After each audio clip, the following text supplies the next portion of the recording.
tanto ruido confunde. ¿Qué o quién estará detrás? ¿Te atreves a abrir? En la web suena más fuerte y claro. Cabecera MX presenta El Timbre. Iniciamos.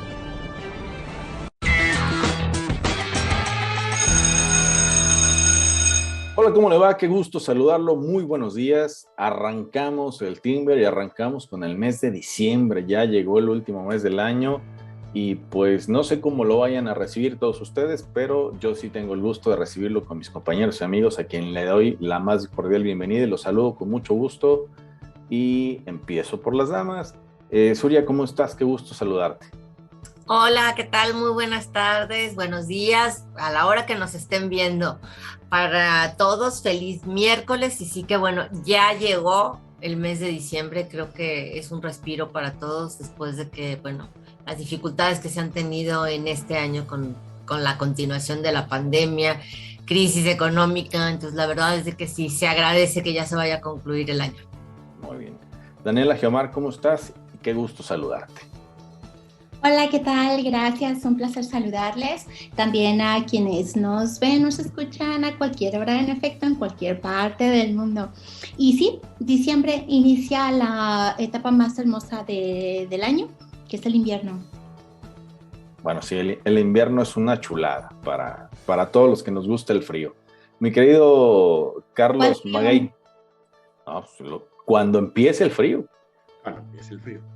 Pues hoy efectivamente inicia diciembre y noviembre nos despidió con una lluvia, no sé si por donde ustedes, acá en la zona poniente de la ciudad llovió fuertecito, bajó la temperatura y efectivamente ya estamos bien navideños. Ahí está Darth Vader recibiendo la Navidad, que este es todo muy en el ánimo de Osvaldo. Este es todo mi diseño, perdón, todo mi ambientación, sí, ya veo.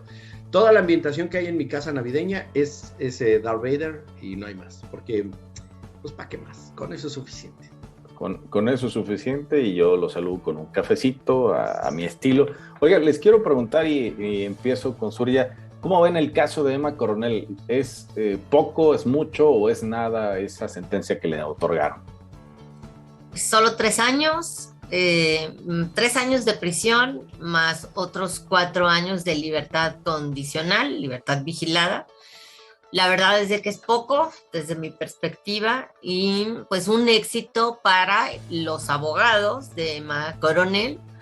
Jeffrey Lichtman es el que encabezó el equipo de litigantes en favor de la esposa del Chapo Guzmán. Es un abogado de Nueva York, muy famoso por llevar casos de este tipo relacionados con narcotráfico. Me parece que, de acuerdo con los estándares legales, con la guía de sentencias que tiene formalmente Estados Unidos, los delitos por los que se le acusaba a Emma Coronel, pues ameritaban mínimo una pena de 10 años. Sin embargo, bueno, se consideró que no había cometido ningún delito en Estados Unidos, que en realidad su participación en la conspiración para traficar drogas al país vecino, pues fue una participación no directa, sino marginal, y que sobre todo, pues su rol era de esposa del Chapo Guzmán, que si bien ser cónyuge de un narcotraficante no es delito,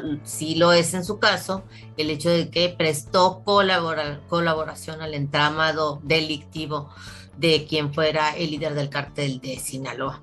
De cualquier forma, a mí me parece que pues es poco, debió de ser sancionada con un poco más de años. De hecho, la Fiscalía recomendaba 4 años de prisión y 5 de prisión de libertad condicional o de libertad vigilada.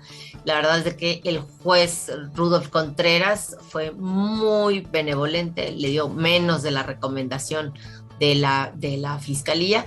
Y pues considerando que al cumplirse el 85% de la sentencia, como lo establece el Código de Estados Unidos, pues en más o menos como entre agosto y octubre del 2023 y no hasta 2024, Emma Coronel podría obtener su libertad para cumplir luego 4 años de libertad condicional. Pues es un como lo dices, es una sentencia muy suave, ¿no? Muy a modo, por llamarlo de alguna manera. ¿Esto le ayudaría mucho el hecho de haberse ya entregado, Daniela? ¿O tú cómo ves en esta situación?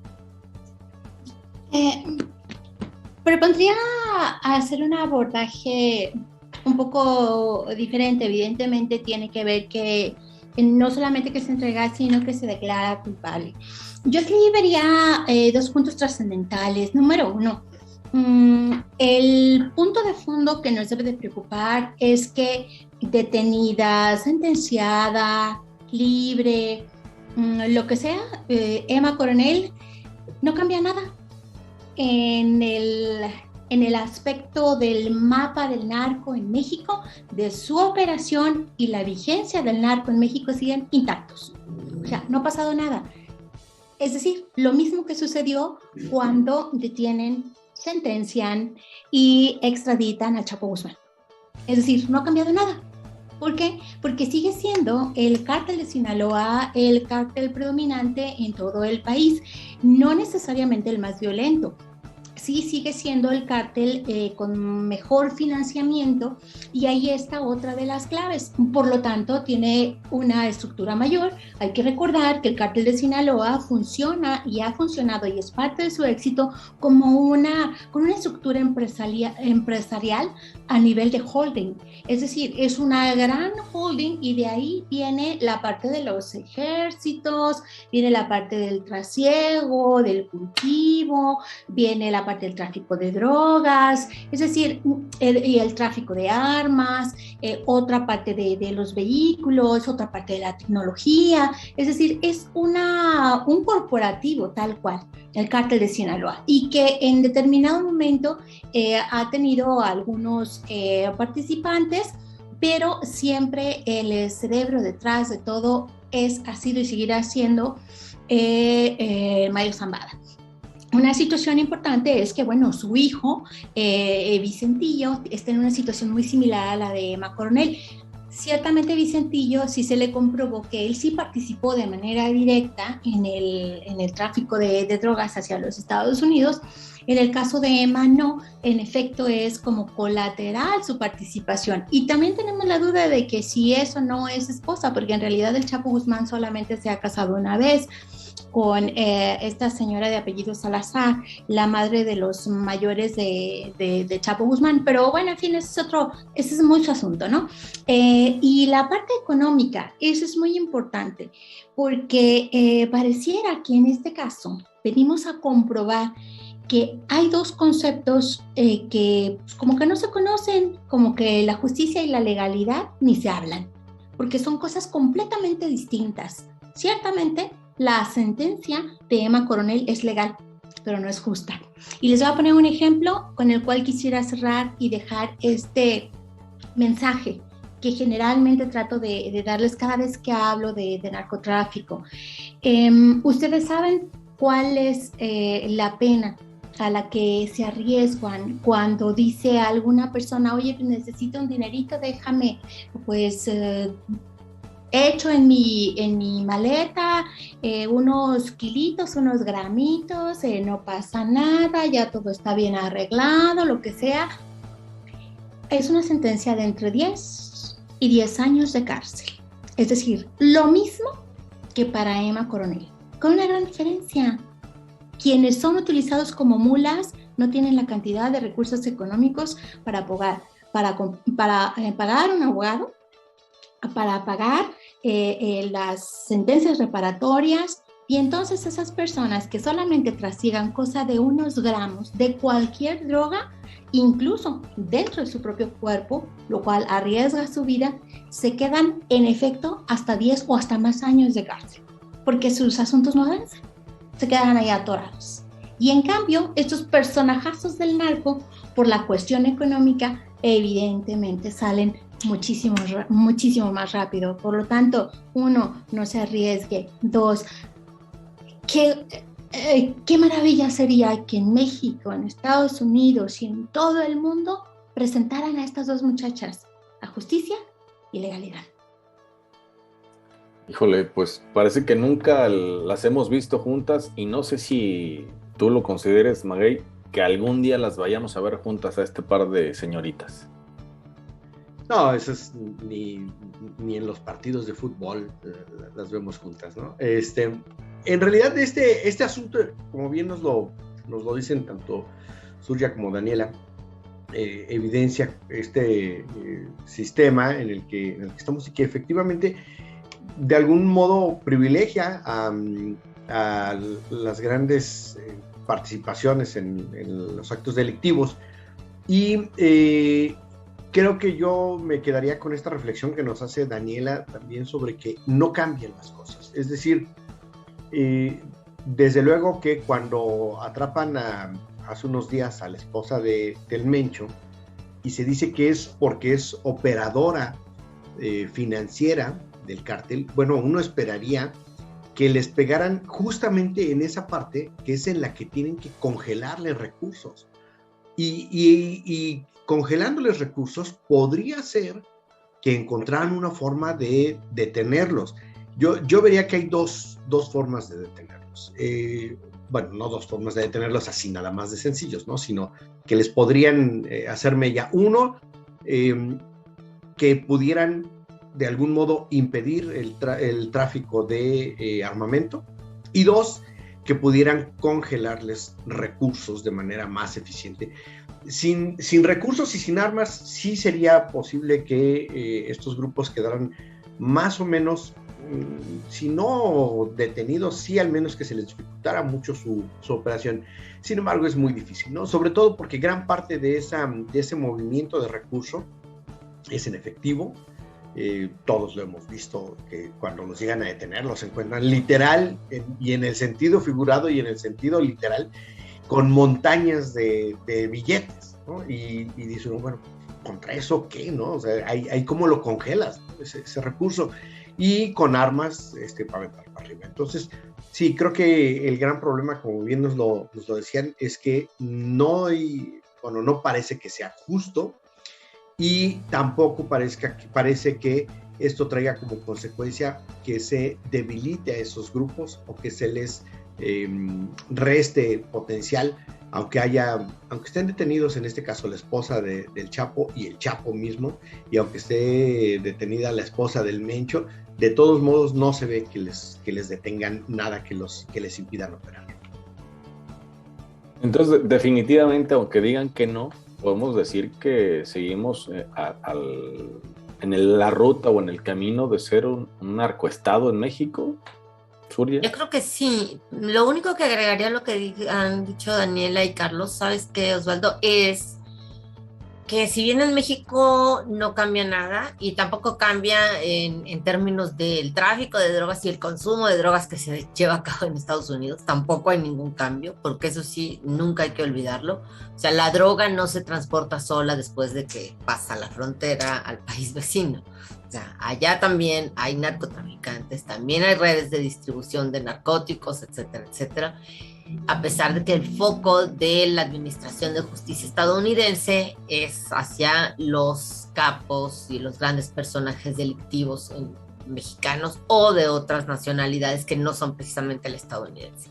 Pero lo que sí cambia ligeramente es para el Departamento de Justicia de Estados Unidos los casos que ellos ya tienen y los futuros casos que pudieran tener con respecto a la aprehensión de otros personajes que forman parte del crimen organizado en México. Entonces, el hecho de que Emma Coronel fue sentenciada previo a que ella en junio pasado se declaró culpable de todos los cargos y admitió todos los detalles y el recuento que le hacían la fiscalía con respecto a sus relaciones que tenía Coronel con los hijos de Joaquín Guzmán Loera, eso le sirven, digamos, ya al tener la sentencia, son hechos probados en términos jurídicos, y eso a la Fiscalía de Estados Unidos le sirve para apuntalar casos que ya tiene en sus manos, como por ejemplo el futuro juicio en contra de Genaro García Luna, el exsecretario de Seguridad Pública mexicano, como otros que pudieran llegar más adelante, ¿no? Entonces, ante esos que son hechos probados ya ante la ley con una sentencia de ese tipo, las relaciones que se tenían y los detalles que pudo haber dado también en esas admisiones que hizo Emma Coronel de las acusaciones que se le imputaban, bueno, ahí hay, digamos, un punto a favor de la Fiscalía bajo los intereses y la óptica de la Fiscalía de Estados Unidos, que nada tiene que ver, obviamente, con lo que pasa en nuestro país, que eso sí, como decía Daniela, el tráfico de drogas y el crimen organizado sigue funcionando en este país como siempre. Entonces, digamos que les hicieron o sea, además se las puso más facilita, ¿no? Les ahorró la chamba y a lo mejor por eso le facilitaron esta sentencia, ¿o no, Dan? Sí, en efecto, y quisiera hacer una pequeña corrección a lo comentado. No solamente sigue igual el caso del cártel de Sinaloa, sino que hasta más a gusto probablemente, porque ya está por salir, si no es que ya salió Vicentillo, que es el hijo de Mayo Zambada. Al llevarse preso al Chapo Guzmán, se quitan al más ruidoso de todos los narcotraficantes del cártel de Sinaloa y además le dan la oportunidad, le dan la chance de estar operando a Rafael Caro Quintero, que tiene hijos también muchísimo más discretos. Rafael Caro Quintero también es muy discreto en sus operaciones, contrario a lo que sucede con el Chapo Guzmán. Eso por un lado. Por el otro, sí me parece muy grave porque el gobierno de Estados Unidos ciertamente acepta el pago de algunas cantidades de multas económicas, pero yo no estoy completamente segura de la legalidad de los recursos, de la procedencia de los recursos con los cuales se pagan estas multas. Eso por un lado, y por el otro, totalmente de acuerdo con lo que dice Carlos, en que si se controlase el tráfico de armas y el lavado de dinero, estaríamos un paso adelante. Pero voy más allá y quisiera poner un punto todavía más acentuado al que puso Surya en cuestión del consumo. Yo sostengo y digo que si en Estados Unidos, por poner un ejemplo y en buena onda, o en cualquier otra parte del mundo, pero en Estados Unidos básicamente, si en un día, un solo día, dejan de consumir estupefacientes, ¿saben ustedes qué pasaría? Se colapsa el sistema de salud de los Estados Unidos. Porque hay algunas drogas y hay algunos dependientes que no pueden durar más de 4, 6, 12 horas sin su siguiente dosis. Entonces eso es gravísimo. Ahí también es bien importante. Aguas con el consumo. Lo mismo sucede para el tráfico de personas, que bueno, en ese caen sobre todo algunos cárteles como el Jalisco Nueva Generación, en la extorsión y todo eso, que ellos no tenían tantos recursos económicos para salir adelante, sino que los tienen que, para sostenerse, y tienen que acudir a ese tipo de delitos. Entonces la propuesta es, como siempre, no consuma. Eso es lo básico. Cuando acuda a ciertos servicios de tipo sexual, pregúntese o pregúntale a la chica cómo anda, cómo están las cosas, ¿no? Entonces, mejor dejemos de consumir. No hay consumo, no hay oferta, no hay demanda. Para cerrar el tema, te preguntaría, mi querido Carlos, también lo que dice Dani en cuanto a la discreción de algunos elementos de estos lugares.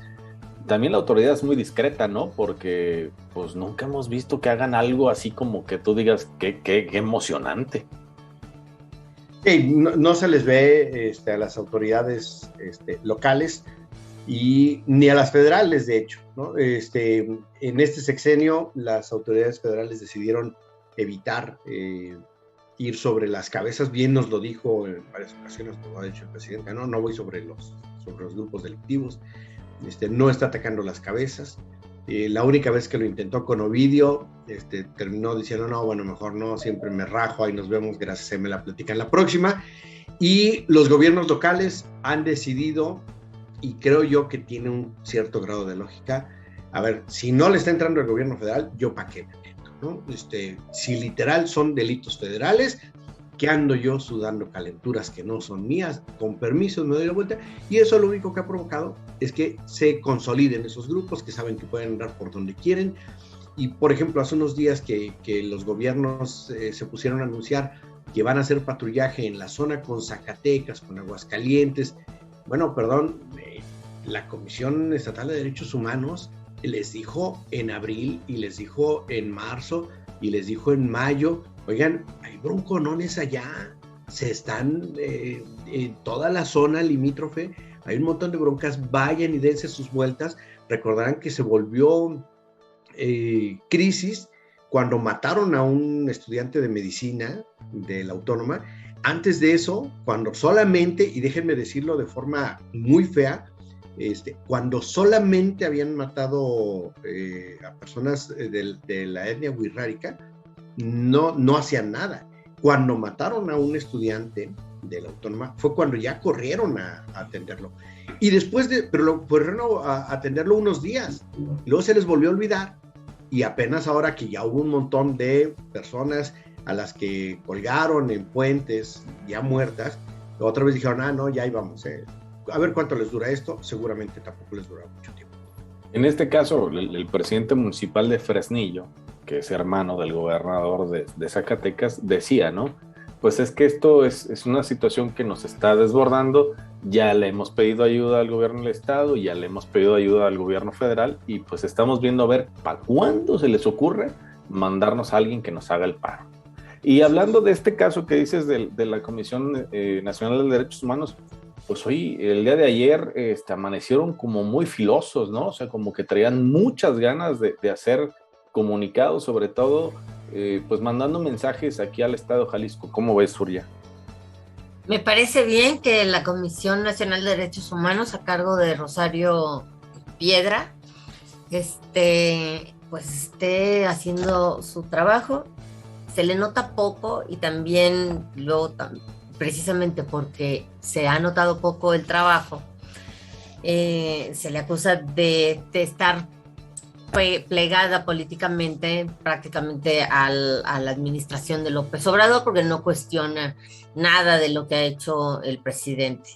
Sin embargo, en esta ocasión, a pesar de que sí tiene su filón amloísta, digamos, el ombudsperson de nuestro país, o la ombudswoman mexicana, me parece que en este caso sí acierta en señalar el hecho de que el gobierno del estado de Jalisco, en específico el titular del Ejecutivo Estatal, Enrique Alfaro, pues no debe de estar tratando de influenciar, presionar, sugerir o de plano ordenar cuando se molesta, porque también el gobernador es muy mecha corta en ese tema, con la tolerancia necesaria que cualquier gobernante debe de tener con los medios de comunicación, con respecto a lo que debe de decir o no los que nos dedicamos a los medios. Es decir, ningún gobernador, y mucho menos un gobernador del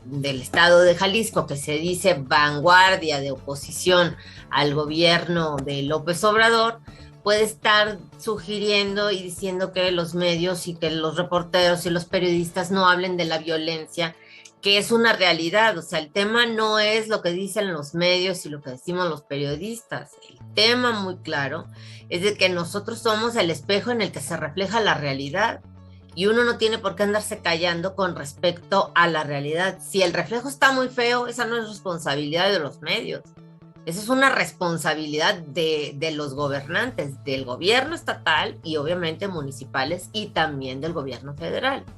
Pero eso de estarse molestando no es nuevo. El gobernador se molesta con medios de comunicación, trae pleito casado ahí con un medio desde hace rato, con un montón de periodistas. O sea, realmente está bien que la Comisión Nacional de Derechos Humanos le diga al gobierno de Jalisco y a otros gobiernos, creo que también fue el gobierno de Puebla, que el respeto constitucional que merecen los medios de comunicación y los trabajadores de estos debe de ser exhaustivo, debe de estarse protegiendo a la prensa en un país como el nuestro, en el que mueren más periodistas, asesinan más periodistas que en países del Medio Oriente, por ejemplo. Entonces, está bien, a mí me parece que se señale que hay violaciones a los derechos humanos, violación constitucional, el artículo 6 de nuestra Carta Magna, cuando los gobernantes, y en específico el titular del Ejecutivo del Estado de Jalisco, se molestan con los medios y andan queriéndole dar línea, en pocas palabras, de qué decir y qué no decir.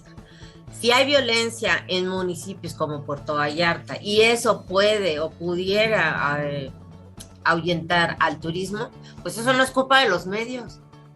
O sea, pónganse a trabajar, pónganse a reconstruir el andamiaje institucional necesario que se requiere para garantizar la seguridad pública en todo el estado, para que así uno como medio de comunicación pueda narrar hechos y una realidad muy bonita, que es lo que quisieran, ¿no? Decir, ay, todo es muy bonito en Vallarta. Vallarta es muy lindo y se la pasa uno muy bien y comes muy bien y el turismo puede disfrutar mucho, pero hay que ser también realistas y honestos. En Vallarta está lleno de narcotráfico, está lleno de halcones. Entonces, o sea, toda la violencia que está relacionada con el crimen organizado, que además se dedican a hacer otro tipo de actividades delictivas, no es responsabilidad de los medios, es responsabilidad de las autoridades. Si no les gusta que los medios hablen de esto, pues compongan la realidad, señores. Eso es lo que hay que decirle a los gobernantes. Y qué bueno que en esta ocasión lo haga la Comisión Nacional de Derechos Humanos. Pues sí, hay narcos, hay halcones, hay cantidad impresionante de gente que tiene redes de pornografía infantil, de tráfico de menores. Hay una cantidad espantosa de cosas que suceden allá. Pero bien lo dice Surya y Dani, ellos son los protagonistas, son los que hacen, los que tienen que hacer su chamba, y luego está el pueblo en general, la gente que necesita saber qué es lo que hacen ellos, y nosotros somos el medio. Por eso somos medios de comunicación. Y eso no le gusta al gobierno del estado. Bueno, lo que no le gusta es que se analice y que se cuestione. Ellos lo que quisieran es que se transmitieran los boletines de manera textual, ¿no? Precisamente el propio gobernador escuchaba el día martes que le preguntaban sobre un caso de la Secretaría del Trabajo. Y él le respondió así de crudo al reportero: eso ya lo contestamos, lean los boletines, aprendan a leer los boletines. Y dices, a ver, espérame, y en primer lugar, los boletines no le llegan a todos los reporteros, o sea, no de todos los temas, y al final del día tienes que responder, o sea, te lo están preguntando, responde, lo cual es el problema. Y la otra es que, evidentemente sí, quisieran los gobernantes en determinado momento que no se les cuestionara en ningún momento, y se les olvida cuando fueron oposición, ¿no? Número uno. Número dos, también creo que es muy, muy importante que la Comisión Nacional de Derechos Humanos esté manifestándose en este sentido, y esperaríamos algo similar también en torno a los miércoles maravillosos de las mañaneras, en donde se habla de quiénes tienen las mentiras. Yo aquí quisiera hacer un paréntesis. Yo no estoy totalmente en contra de que los gobiernos se defiendan, entre comillas, o den su punto de vista en torno a los reportajes o a lo que publican los medios de comunicación. A mí lo que me parece muy grave es, número uno, el lenguaje, el calificativo, el descalificativo, la exhibición de manera pública. Aquí lo que tienes que hacer es dirigirte de manera directa al medio de comunicación para hacer tu aclaratoria y pedir también tu derecho de réplica, que sería algo completamente distinto. Y bueno, esperaría que la Comisión Nacional de Derechos Humanos también interviniera en este caso.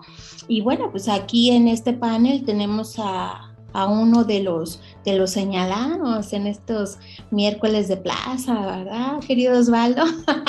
Esto por un lado, y por el otro, bueno, solamente señalar 2 puntos. Uno, difiero en el caso de Surya de lo de Puerto Vallarta, porque en Puerto Vallarta también hay mucha arena, entonces a mí la verdad me gusta mucho. Y en efecto hay mucha explotación sexual infantil, que es gravísimo, y solo cerraría, creo que Maguey señalará más al respecto, comentará más al respecto, que la Comisión Nacional de Derechos Humanos también señaló al gobierno de Jalisco en torno al caso de Giovanni. Y seguimos esperando a ver a qué hora se va a hacer la limpieza de la Fiscalía Estatal, que por cierto no es 100% autónoma. La de Jalisco todavía depende del Ejecutivo. Y el gobernador Enrique Alfaro dijo en su momento que esa fiscalía estaba infiltrada. ¿Cuándo se va a limpiar? Pues yo sigo con la duda, Maguey, ¿tenemos fiscal en Jalisco? O sea, ¿sí hay esa figura aquí? Tenemos un fiscalazo que se encargó de acusar, después de que el gobernador dijo que estaba infiltrada la fiscalía y que que todo esto se había orquestado desde los sótanos del poder de la Ciudad de México. Todos recordamos la frase, que incluso salieron programas a raíz de ello. Bueno, la fiscalía separó a una persona, la cual no está ni sentenciada, está siguiendo su proceso en libertad. Esa persona justo dice: yo atendí indicaciones superiores y lo único que le hicieron fue que esa persona que está bajo proceso le impidieron que se jubilara y bueno, va a tener un sinfín de problemas. Yo no digo que sea inocente o que sea culpable, simplemente no se ha probado nada, está ahí como el presunto responsable. Pero la comisión, entre los 12 puntos que le hace de recomendaciones, justamente a este asunto que nos decía Daniela, bueno, pues señala a 37 personajes que deben ser, se debe iniciar un procedimiento ante la Dirección de Asuntos Internos de la Secretaría de Seguridad de Jalisco, y a 2 más en la Fiscalía Estatal, y también señala que se concluyan los procesos en contra de otras 19 personas. Entonces, sí hay un buen número de personas que están señaladas, que el gobernador podrá recibir con nombre y apellido. Estamos hablando de 60 y tantas personas, una por una señaladas con nombre y apellido. La versión pública de la recomendación evidentemente no cuenta con los nombres, es correcto. Sí creo que debería señalar a los violadores, a quienes ya identificó como violadores de los derechos, sobre todo porque la ley así lo exige, que los que ya son violadores de derechos humanos se pueda conocer su nombre, que se haga público ello. Pero además hay que recordar que la Comisión Estatal de Derechos Humanos ya le entregó a la Nacional un buen tramo de esto avanzado, se los dejó ya muy armado, y la Comisión Nacional se tarda, la verdad es que tardó más de un año en analizar lo que ya traía ahí, año y medio desde que sucedieron los hechos, aunque esto justamente es lo que el gobernador dice: bueno, esto me parece a mí político, porque ¿por qué tardaron año y medio? Claro, habría que decir, la Comisión Estatal ya lo había hecho. Hay algunas cosas, como el ofrecer disculpas de parte del gobierno hacia las personas que resultaron afectadas, que ya efectivamente el gobierno del estado ya lo había hecho, porque sí se lo había pedido la Comisión Estatal, y ya algunas de esas ya están cumplidas. Sin embargo, hay otras en las que se señala que se debe reparar el daño de manera integral para víctimas, para 80 víctimas. Estamos hablando de reparación integral del daño, todas las medidas que ello significa, ¿no? Ya sabemos las medidas de compensación, las medidas de no repetición, las medidas de restauración, de rehabilitación. Todas esas ya tienen que cumplirse en todos sus grados, dar terapia y asistencia médica a las que lo necesiten. Bueno, todas esas recomendaciones ya vienen ahí, algunas ya se cumplieron, algunas deben cumplirse, pero lo más importante, todavía falta ver si el gobernador decide aceptar o no la recomendación.